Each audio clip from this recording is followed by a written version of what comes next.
is a VA loan? Who is eligible? What are the benefits? What are the common misconceptions out there that simply aren't true? In fact, VA loans are arguably the best loan that you could possibly have. Why is that? That's exactly what we're talking about today. I brought in one of my favorite mortgage lenders here in the Charleston area. Her name is Gabby Tripp. She is awesome and so knowledgeable. And today we are talking all about VA loans. We're busting some myths, and we're going to help you see why, in fact, it is such an incredible loan product for those of you who are veterans or part of the active military currently. So stick around and we're going to jump right in.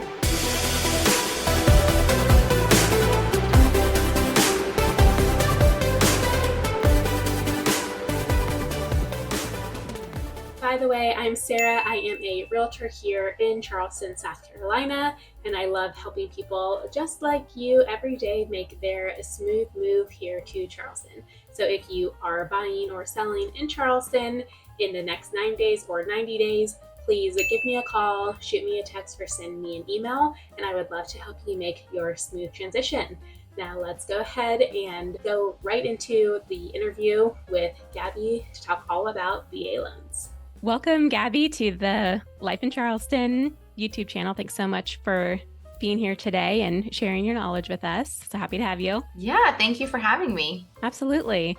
So let's kick it off and tell people if you could introduce yourself a little bit, just personally and professionally. Sure, yeah. So I'm Gabby Tripp, and I am a branch manager and senior loan officer for Atlantic Coast Mortgage. We are a local lender here in the Charleston market. Our main head office is in Virginia and Fairfax. So we lend all up and down the Southeast. I'm licensed in several different states, but I live in Charleston. I love it here. I've been here for about, I think it's 10 years next year. So I feel like I was born and raised here, even though I was not. I'm not from here. Like most of people that live in Charleston, we're not from here. Personally, I'm married. I have a son. He's 10 months old, working mom. And I have 2 dogs, which I love so much. So my life is very full, which is a blessing. And yeah, I get to run a branch with other loan officers and manage them and also produce myself. So yeah, I love what I do. Awesome. Your son is the cutest. I love your Instagram stories showing him. He's a hoss. He's huge. And I also have been here 10 years this year, actually. And yeah, You're right that I feel like I've just almost been here forever. It's interesting. Yeah, it really feels like home. I couldn't imagine living anywhere else, honestly. It's just, I feel like it has everything here. We have amazing food. We have like the beach. We're a couple of hours from the mountains. Like the people here are wonderful. So we're very spoiled. You should definitely move here. Absolutely. That's what this channel is all about, is showing people all the different sides of Charleston, all the different suburbs and what life is really like here. So yeah, I couldn't agree more. So today we're talking about VA loans, and we're going to talk about who's eligible for them, the benefits, and a lot of the misconceptions about them, because I find there's a lot of myths that float around for both the general public and realtors alike, that they're harder to use or things like that really aren't true. So we're going to be talking about all that today. Yeah, my favorite. I love VA loans. I love our veterans. It is definitely the best mortgage available. We're going to talk about why that is. Awesome. Well, let's go ahead and dive into it. I know you've got some slides to share with us so that hopefully people can get a bit of a visual and learn what this is all about. Absolutely. Well, we're just going to kind of dive into it. These are some of the loan benefits that I feel like a lot of people already know. So VA loans, no down payment is required. It's like the best part of it. Mm-hmm. There's no PMI, which is private mortgage insurance. And typically people need PMI when their down payment is less than 20%, right? Yep, exactly. So great that there's no down payment here and no PMI, which already makes the loan the best on the market. But the only fee that is charged is called a funding fee. And it depends, like if it's your first use of your VA loan or a subsequent use, or if you are putting money down or not putting money down, funding fee changes. It's a percentage. But if you are a disabled veteran, even if you're 10% disabled or more, you are exempt from the funding fee. So that's obviously not a positive. We don't want people, to have to use that benefit. But if that is you as a veteran, you fall into that category, then you would not have a funding fee. And so VA loans, if anyone's like, I'm new to this, I don't even know what this is for veterans or active military. Exactly. Yep. So it could be for Coast Guard, any branch of this military service. You obviously have to qualify based on your time served. And so that's different for each branch of military. Definitely lean upon if you are a veteran or if you currently enlisted, lean upon your commanding officer or have a login to the VA portal if you are a veteran and check your status on there too. So we at Atlantic Coast Mortgage, we actually have no lender fees for VA loans as well. Not rare. I mean, there are a lot of companies that do, waive their fees for veterans, but not every company does. So that's definitely, positive as well. Yeah, that's great. Because a lot of times that would be it would be like a 1% or there'd be a substantial lender fee, right? Yeah, so they're normally over $1,000, depending on the loan and also depending on the company. Our fees are like $11.45 across the board. And those do change. Like, I think our fees changed. They were the same for 2-3 years, and then they changed, I think, earlier this year or last year. So it doesn't change often, but yeah, they're typically, most companies charge between like $1,000 and $1,500 for their lender fees. Cool. So if you're using a VA loan, then you don't have to pay for that or down payment or PMI. So this is already amazing. Slam dunk. Yes. Across the board. Yeah. Okay, so this, eligibility. Yeah. So this is kind of, feeding into like who's eligible. So this is just like general, information, honorably discharged veterans who served 2 years on active duty, 6 years with the Reserve or National Guard. And then obviously there's other stipulations. So POWs held in captivity for 90 days or more, or 90 days of wartime duty when called upon, or 181 days of peacetime duty called upon. So there's different, obviously you can see there's different requirements. And then one of the myth bustings over here was when it comes to qualifying, I don't know if you've heard this one, but they're like, oh, if you qualify for a loan, you have to be like a veteran and then a veteran on the loan, or you have to be married. Yeah, I have heard people talk about that. So that's a myth. You do not have to co-borrow as a veteran with a spouse. However, the guarantee or the benefit is only at that point benefiting the veteran. So it doesn't cover the other person on the loan if it's a non-spouse. It then requires a down payment. So then it's not 100% down payment, but you still get the no PMI, possibly being exempt from the funding fee, and you get, normally VA interest rates are also lower. There's still a lot of benefits for doing a VA loan if you're co-signing or co-borrowing with someone who's not your spouse. That makes sense. Do you find that a lot of people still choose to put a down payment down using the VA loan just so that they can maybe qualify for a higher price property? Sometimes, yeah. I'd say if it's somebody who's already bought a house and they're on to their second or third, they'll put down maybe 5 or 10% just to have a little skin in the game. If they're not exempt from the funding fee and your funding fee actually decreases, if you put down 5% or 10%, it actually goes down. So some people do that just to have a lower funding fee. But yeah, I feel like most of the time it is people don't want to put a down payment down if it's their first purchase. But normally if it's a subsequent purchase, I'm seeing that they have money from already buying a home, and so they want to roll it over. So this is kind of just more on seeing if you qualify for a VA loan. So as a lender, we order your certificate of eligibility from the VA directly. And that tells us really everything that we need to know. It tells us if you're exempt from the funding fee, if you have a benefit. You can see at the bottom, it says veteran is exempt from funding fee due to receipt of service, blah, blah, blah. So it'll tell us right there if you receive disability income with the VA. And then if you already have a VA loan, it would populate under here, prior loans charged to entitlement. So this is the bread and butter. This is what we have to have as the lender in order to finance your loan under the VA benefit. Okay. And then can people have, this is a common question, I think, more than one VA loan at the same time? Yes. Yay. Absolutely. Yeah, you definitely can. It's based off of your entitlement as the veteran. So we have to do a entitlement worksheet to determine if you have enough entitlement to cover a second VA loan. And if you don't, then it's called a partial VA loan. You can still use your benefit for all of the other amazing things like no PMI, no funding fee, all those things. But there might be a small down payment requirement if you're stretching it to purchase a second home. And depending on how big that home is or what that loan amount is, there might be a small down payment requirement, but you can still use the benefit. This is kind of just explaining the funding fee. So this is like the most recent, numbers. They actually just lowered the VA funding fee nationally. The government did. Wow. These actually all went down, which is great. So these are the new funding fee numbers. So that's what we like to see, right? Like decreased numbers. Absolutely. Yeah. Receiving 10% or more disability, you would qualify for no funding fee. And if you are a surviving spouse of a veteran who passed away as a result of active duty injuries or died in the line of fire, they would also be exempt from the funding fee and be entitled to their spouse's benefit. So that also is a possibility.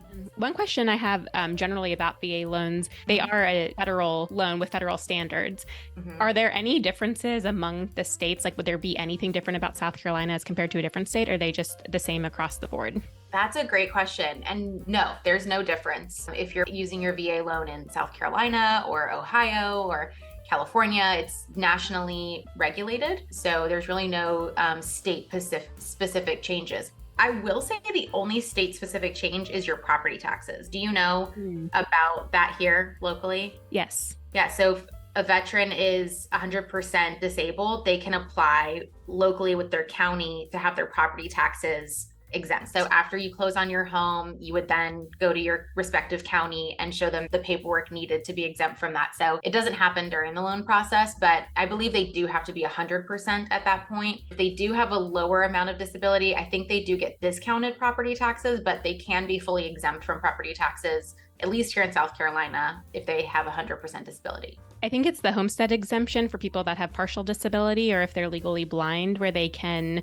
get it's a $50,000 basically like credit towards your property taxes. So your first $50,000 of your property taxes are exempt. So it's a little bit of a reduction. Gotcha. That's good to know. All right, I love myth busting. This is one of my favorite things because I always think education is so important for the consumer to really just understand everything they can so they can make good decisions about their financial situations and what the best path forward is for them in purchasing their home. Yeah. So, I mean, when the market was going bananas crazy back in like 2020, 2021, I don't know about nationally, but I know here locally, we were seeing a lot of sellers that did not want to accept VA offers, which is very unfortunate because there is so much myths surrounding the VA loan. And I try my best to educate as many sellers and listing agents as possible that this is the best loan you could actually accept. Unfortunately, there are some national banks, we will not name names, but that have given it a bad rap. Just another number to them. You go with the right lender that you trust, a local lender that does VA loans very well. You will see how easy they can be. So a lot of these myths, they're saying the appraisal could take forever. Actually, VA appraisers are just held to a much higher standard than your run-of-the-mill like FHA and conventional appraiser.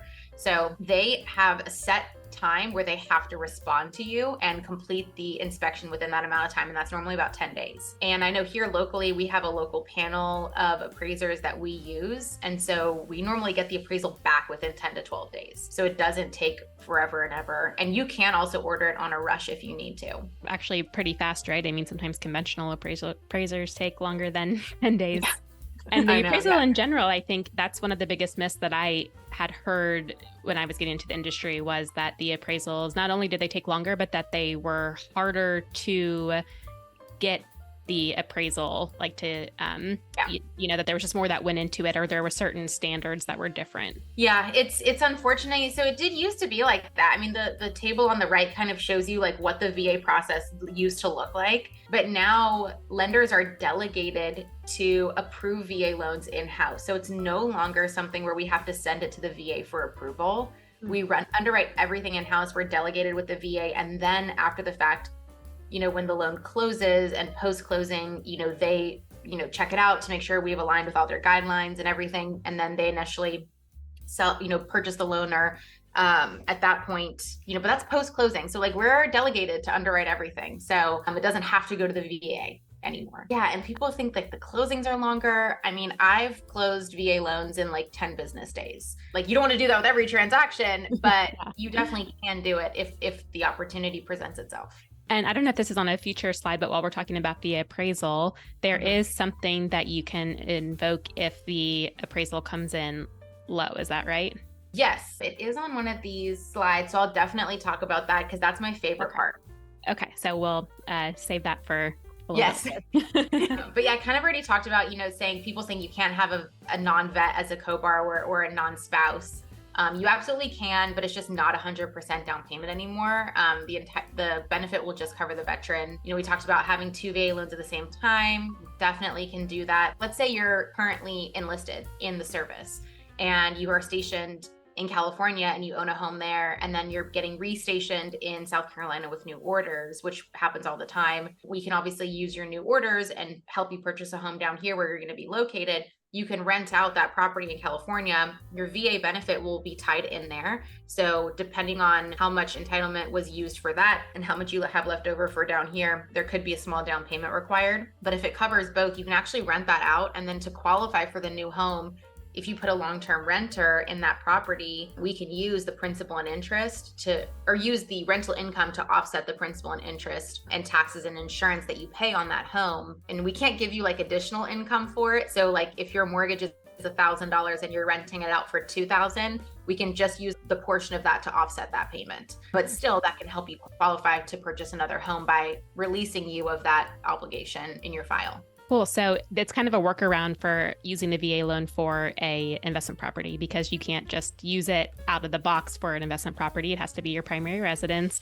But if it was your primary residence and then you're moving out of it to get, to move somewhere else, you can, if it works out with the entitlement and all the numbers check out, you can keep that loan and still rent it out down the road. Yes, definitely. You want to, obviously aim to occupy it as your primary for at least 1 to 2 years, just so it's not seen as like a flipping situation. But obviously if you're on orders, like those change often. So it's not really in your control, at that stage. Using your property as a rental, perfect. So we just talked about that. And then loan limits, there's actually no VA loan limit. So you can purchase like $2 million, $3 million home if you wanted to and use your benefit. That's amazing because most other loans do have limits. Mm-hmm. Yes, here we are, the Tidewater invoking. So this is why the VA appraisal is like the best on the market, because essentially what will happen is, let's say a home is listed for $300,000 and the appraiser goes out, who again is held to a much higher standard than your run-of-the-mill other appraiser, and he's having trouble reaching that value. So he's collecting comps, comparable properties. He's, analyzing, the value that we have on the contract, and he's trying to get there, but he can't quite get there. So maybe he's coming in shy, or he knows he's going to come in shy at like 290, 295. He will invoke Tidewater. And basically what that means is he's basically saying, hey, I'm not going to get there. Like, I need your help to get there. Like, how did you determine this value? And why do you feel like this is the value? So then it opens it up to the buyer's agent and seller's agent, client, lender, for us to all work together to basically present a case to the VA appraiser as to why we believe in that value. So is there a comp that maybe he's missing? Is there one he wasn't including? Is there other things that are super important, like the location of the lot? Is it in a better school district than another neighborhood? Anything is eligible to be considered as to like why you got to that value. So you basically compile, reasons and comps and summaries, and then you present it back to the appraiser. And why this is amazing is because this is all done before he actually submits a value. So it's not technically a reconsideration of value because he hasn't determined one. He's just telling us, I'm going to come in, I'm not going to meet your value, so help me get there. That's amazing. Yeah. If anyone's listening, they don't realize Tidewater doesn't exist for any other type of loan, right? It's just VA. Boom, like right there, like literally this is the only loan that this exists on. So it's like, he's on your side, the appraiser, in this situation. Like, he wants to get to that value. And instead of like coming in with a low appraisal and just being like, good luck, Chuck, he's giving you an opportunity and giving us an opportunity to help him get there before he ever finalizes a value. So honestly, that's why it's amazing. Like, it just helps like get so much stress off. I've had Tidewater invoked a couple of times and we were always able to get there with value in the end, with being able to present that. And then if the value still comes under, not a lot of people know this, but we can actually go to our local VA office. Like, ours is, I think we report to the Atlanta branch. We can go to the VA department there of appraisals and even like fight it on a higher level if we still don't agree that the value came in low. So you can take it further if you want to. Other myth, VA appraisals, they want you to completely have modernized homes and nothing can be wrong and everything has to be perfect and this home won't qualify. And really the only thing that I've ever seen that couldn't qualify is if you have like serious crawl space issues. You know, your CL 100, where it's going to determine like moisture levels in your crawl space, or if there's like termite damage. A CL 100 is 100% required for a VA loan. So if you do have a home that you know has crawl space issues, and then the seller's not willing to fix or update those or anything, you know, they're like, take it or leave it, then that's not the best option for a VA loan, because that is required. It has to be cleared of any damages and the moisture levels have to be just right. So that's really your only like type of home that's not going to be your best with VA. Yeah. But everything else, as long as it meets local county and safety codes, it's sanitary and it's structurally sound. There's the infamous like handrail rule. So like if there's a missing handrail, we're going to, you know, that's clearly a danger. We're going to be like, got to put a handrail. So little things like that. But Yeah. in general, it's just making sure that it just meets like local standards and sanitary standards. And really the CL 100, the termite and pest inspection, that's going to be an issue for FHA as well. And then conventional, most people do want a CL 100 as part of the loan process. So that's going to come up almost regardless of what type of loan you're using. And it's really in the buyer's benefit to get a CL 100 done, whether it's required or not. And then if issues come up, you can deal with it and, the seller can fix it, or you get a credit, or however, you end up negotiating that. But I don't see that as a downside of VA loans at all, because for the buyer, they are, as an agent that represents buyers, you want to have them entering a home that is safe, that is, sanitary, and all the different things that I would, always encourage people to get a CL 100 no matter what type of loan, even if it's cash. I've had clients that get the CL 100. Oh yeah. I mean, you nailed it. You absolutely nailed it. I mean, who doesn't want to make sure that their crawl space is not going to collapse in on itself? Yes, absolutely. That shouldn't be your responsibility if you're buying the house and the previous owners haven't taken care of it and have all these issues. Then that needs to be addressed prior to closing. Yeah, especially here in like the South, where we're basically, there's so much moisture in the air, especially now in the month of August. Mm-hmm. So it's just good luck, Chuck, trying to get that out. Just what's it called? You have to encapsulate your crawl space all the time. So this is kind of just like at a bird's eye view, like this is like all the loans that are pretty run of the mill, but I just highlighted the VA one just kind of as a point of reference. If you're online, screenshot this. This is a great, like, to kind of see at a bird's eye view a lot of things. So obviously there's no down payment. The seller contribution can cover all closing costs plus up to 4%. To include prepaids and consumer debt, which is really cool. And this is my favorite part. So you actually have, like, one of the bigger myths that I forgot to put on here is that people don't think that VA loans have as much buying power, but they actually have more, because you can go higher on your DTI, which is your debt to income percentage. So like, as you can see on the other loans, like jumbo, USDA, conventional, like you're limited to like between 45 to 50% of your DTI. On a VA loan, you can go up to 55%. So it actually allows like a veteran more buying power because they can go higher on that scale. And the closing costs too. Don't think I realized that they could do all the costs and then even a little bit extra, because there are limits to closing costs in conventional loan, for example, for how much that you can, apply from the seller side. So I think that's another huge benefit. Absolutely. If you can negotiate it in, you can use it, definitely. And then it says that there's a loan limit. That's just because it goes from being a regular VA loan to a high balanced VA loan at that loan limit. So it's not like cutting you off or anything. There's not a required down payment or anything. It just, again, we work it off of that entitlement worksheet. And then credit scores, there are some lenders that I think go under 620. We just only go to 620 on VA loans with ours. I think there's some that go down to 600, maybe even 580, but I just wouldn't recommend it because there's always a catch. And then normally there's a lot of like fees that come along with that. So it's not always in the veteran's best interest to find that kind of lender to finance that loan. But so that's the credit scores. And then funding fee is required. That's it, unless you're exempt. If you had a bankruptcy, there's your waiting periods. Owner occupied only, cash reserves not required. They do help, but they're not required. And then eligible borrowers are obviously active duty veterans or their surviving spouses. So kind of what we've already gone through. I think we already talked about one of them was the seller paid closing costs, but that could be any variation, right? It could be a seller credit, but it could also be like a 2-1 buy down. Is that right? Yes. So you can absolutely piggyback a 2-1 buy down with a VA loan. So for those who don't know what that is, it's an older concept that's resurfaced in the market recently because it helps buyers obtain a temporary lower interest rate for the first 2 years of their home loan term. So with VA loans, you can absolutely negotiate upfront seller credit to fund that program. So if your interest rate was 7%, your first year would be 2% lower at 5%, and then your second year of your mortgage would be 1% lower at 6%. So it saves them hundreds of dollars in interest a month. Yeah. I've had clients use it. It's just a game changer for them getting into the home initially for those couple of years. Of course, the goal is eventually after those 2 years, you'll have some more equity in the home. Hopefully rates will have gone down. You can refinance. You don't want to bank on that. Like if you can't afford the house when the rate resets to the full number, right.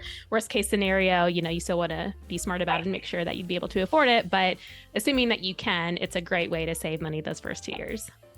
The good thing about that too is that we have to qualify our borrowers like on the fully amortized rate. So it is definitely, and that makes me feel better about it because I'm like, okay, you qualify for this. It's just that like nobody actually wants to pay like a higher payment if you don't have to. So that's the good news with that. That's why people are like, oh, it's such a dangerous program. Like people don't qualify. I'm like, no, they do. They absolutely qualify for that higher payment. It's just that they're temporarily paying lower interest. And like you said, like help them get in. Like a lot of them people are renters that are having a mortgage for the first time, like help them go through that transition and setting them up for that potential refinance within the first 2 years. And if they've invested in Charleston real estate, they'll probably see some really good equity after that first 2 years.